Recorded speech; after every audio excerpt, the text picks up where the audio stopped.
Hi and welcome to this tutorial where I'll show you how you can turn a painting into a 3D scene. I'll also show you how you can use your phone and augmented reality to record the camera movement, which we will later transfer to Blender to get a more human handheld movement. So here's the painting we are going to recreate. It's called The Night Cafe, painted by Vincent van Gogh. The first step will be creating the 3D models, and for doing that we will use a few AI tools and Photoshop. So let's head to Krea.ai and then find real-time generation. Let's get rid of these shapes and set the background color to white.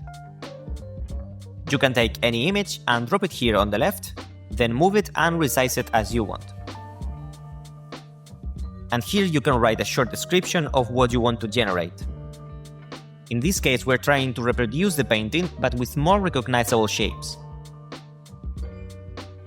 Now we can download this image by clicking here, and also enhance the image by pressing E on your keyboard.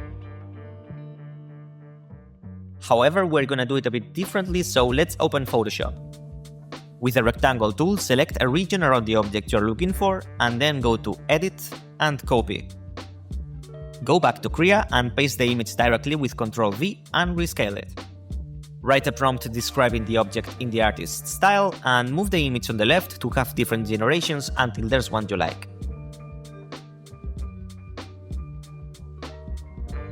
Now let's focus on the bar counter. We need to select that object without anything included in it, so let's use Generative Fill to remove the billiard table. And again, select the zone around the object, then copy it. Paste it in Krea and write a new prompt.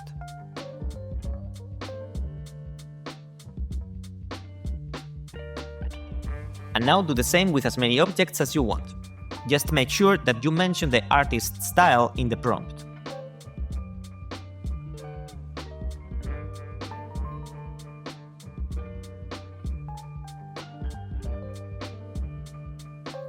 You can also modify the creative freedom you give to the AI tool.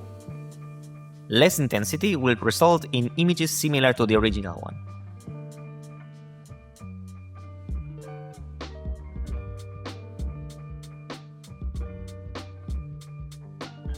For the barman, I tried to use the original painting, but in the end I used another approach, which I'll show you a bit later. So here are the final images that we will use to create the 3D models. Now we need the objects to be isolated. Use any image editing tool to separate them from the background and save them as PNGs.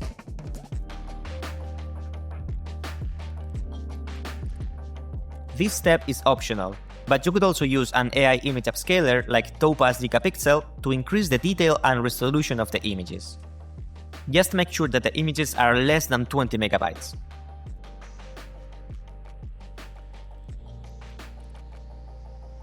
Great, so the next step is going to Meshy.ai, which is the tool we will use to generate the 3D models from the images. Go to Workspace, Image to 3D, and click here to import one image.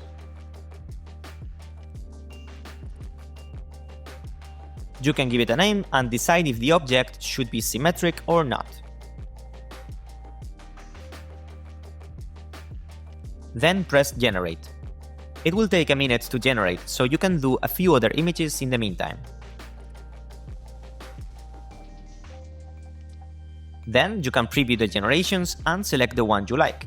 Choose the target poly count, topology type, and hit Confirm. For smaller objects, I'll use a lower poly count. Once it finishes, you will have a refined mesh and a texture applied.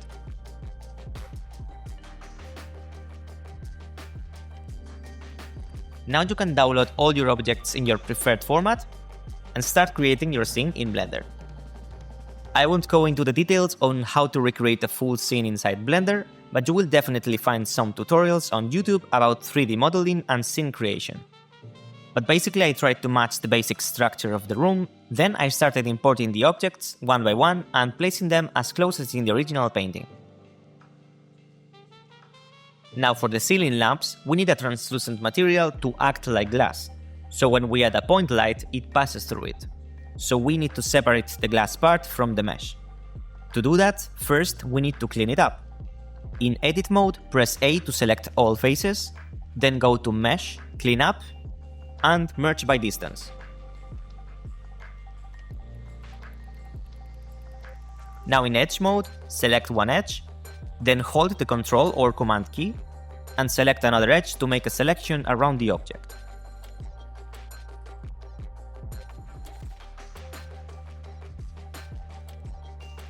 Once you have a connected selection, right-click and select Mark Seam. Now repeat the same process with the bottom part. Then go to Face mode, select one of the faces and hit Ctrl or Command L to select the part in between seams. Then right-click and separate by selection. Go back to Object mode and give the separated object a glass type material.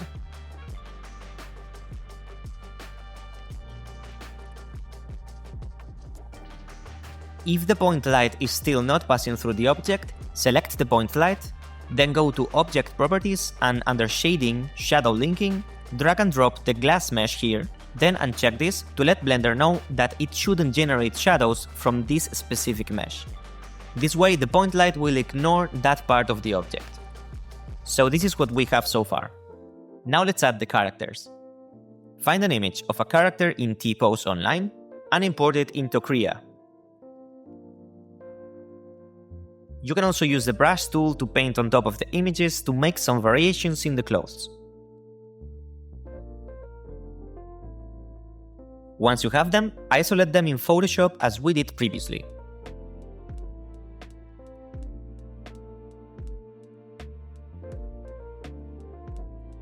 Let's also make a girl with a long skirt by simply painting over this guy and adjusting the prompt. And for the barman, I use one of the previously generated images as a reference for creating the final one.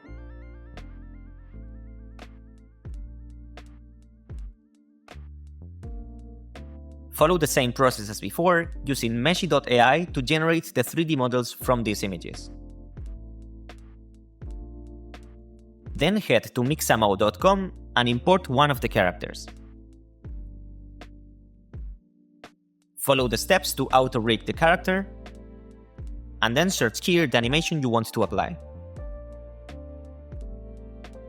Download it as an FBX with skin, and then import them into your scene.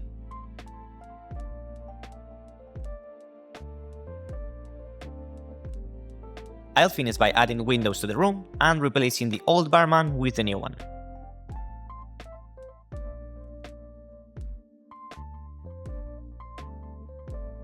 So here's the final scene.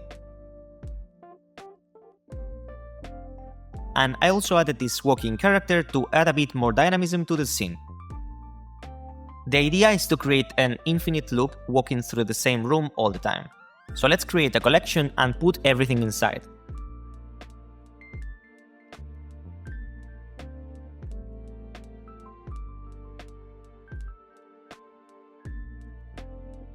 Then right-click and duplicate the collection.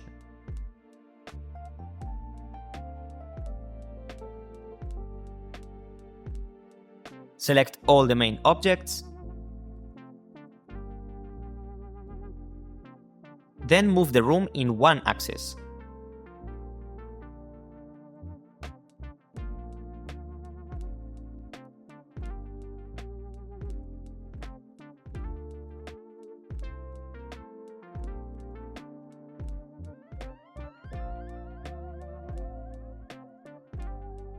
So now we have two instances of the same room.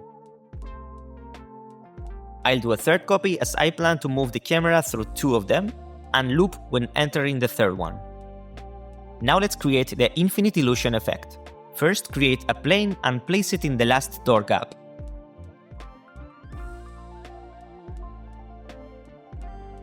Go to the Shading tab and create a new material for it. Delete the principal shader and add the ray portal shader. Add a geometry and a vector math node set to add. Connect the position to the first vector and then to the position input of the ray portal shader. If you now increase the X value, in my case, you will start seeing the portal effect. To make it perfect, we need to align the position of the projection with the beginning door of the first room.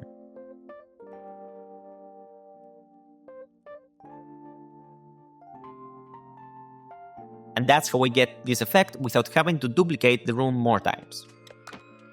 So the next step is to recreate the camera movement. And for that we will use an app called CamTrackAR.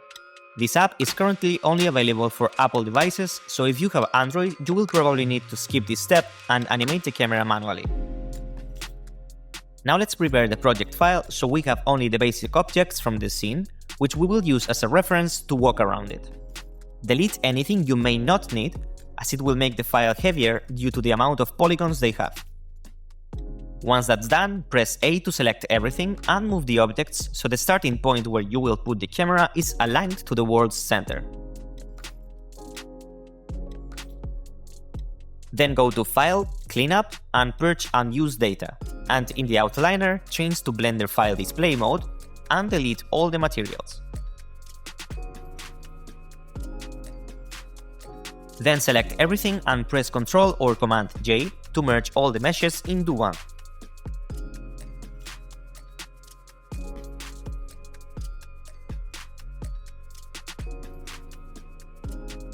Press A to select everything and then Ctrl or Command A to apply all transforms. Now I'll use an app for Mac to convert any 3D file into USDC format. Using the CamTrackAR app, I've seen that the mesh needs to be rotated -90 degrees on the x-axis for some reason when following this workflow. So follow these steps if you're going to use the same apps as me. Select the mesh and rotate it -90 degrees in the x-axis. Then apply the rotation. Now save this as an FBX format or similar.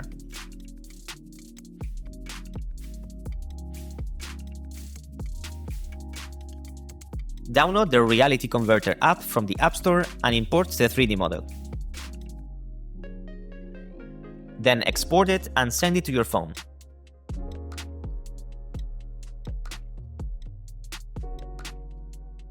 Now let's open the app CamTrackAR. Start by looking at the floor with your phone and slowly moving around to start analyzing the place.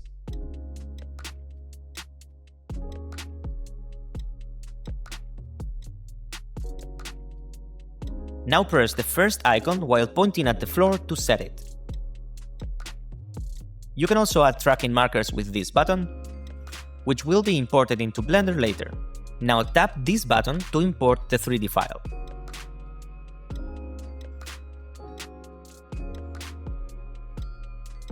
And tap on the camera icon to see the 3D model. The object will be placed at the point your phone is looking at, so try to look at your feet to set the start point. You can also rotate the object using 2 fingers, as well as scaling it. Then press the plus button to place the 3D model. Tap this other icon to exit the placing mode. Now you can look and move around the environment. Once you're ready, hit the record button and start performing the camera movement you want. When you finish, it will export all the necessary data, which we will import in Blender. Go to your Files app and send the created folders to your PC. If this is your first time using the CamTrackAR, you'll need to install it in Blender first. So go to Preferences, Add-ons, and here choose Install from Disk. Then go to the folder you just transferred from your phone and select the Python file.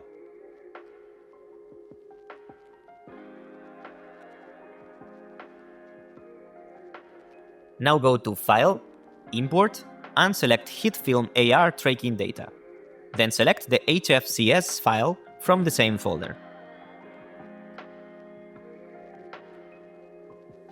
This imports the animated camera and any tracking markers you may have added in the app. Select the camera, then the markers, and hit Ctrl or Command P, and keep transformations.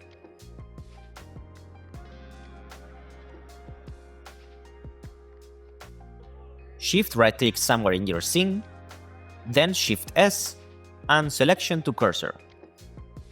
Now we can see the camera, and it seems the direction is not the correct one, so let's rotate it.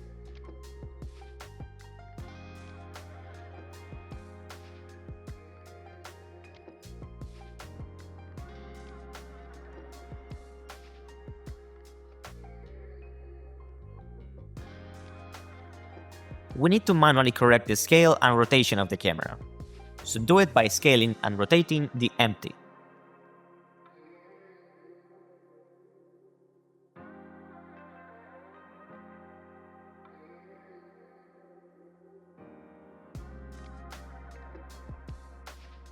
You can also modify the camera animation using the graph editor.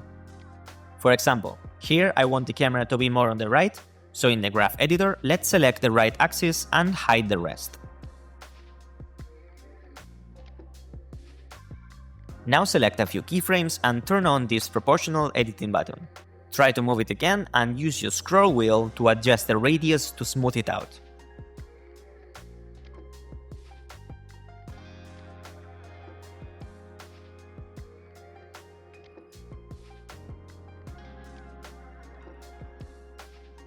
Repeat this as many times as you want and with any property you need to adjust. Now for looping the camera, we need to make a copy of it. But first, let's trim the animation so it starts inside the room.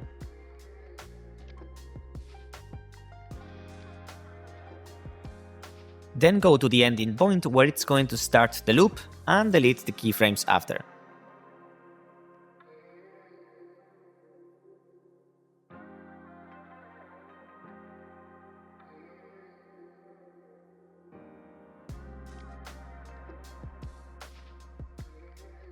Now select the empty, right-click, select hierarchy, and then press Shift-D to duplicate it. Select the second camera, go to the timeline tab, and move all the keyframes to the right, so the first keyframe aligns with the last from the first camera. Then take the empty from that camera and move it to the current position of the second camera.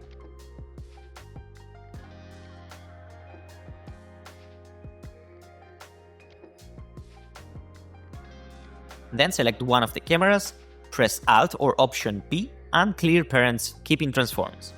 Do the same with both cameras and delete the empties. Now copy the position and rotation values from the second camera to the first one. And make sure to add a keyframe by pressing I.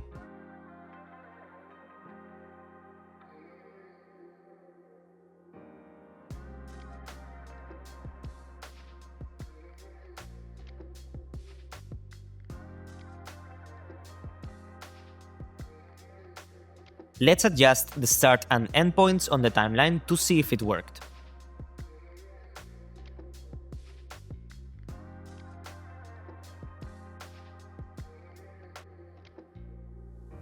Great, now it's all about me spending more time trying to also loop the character animations and leave it a few hours to render.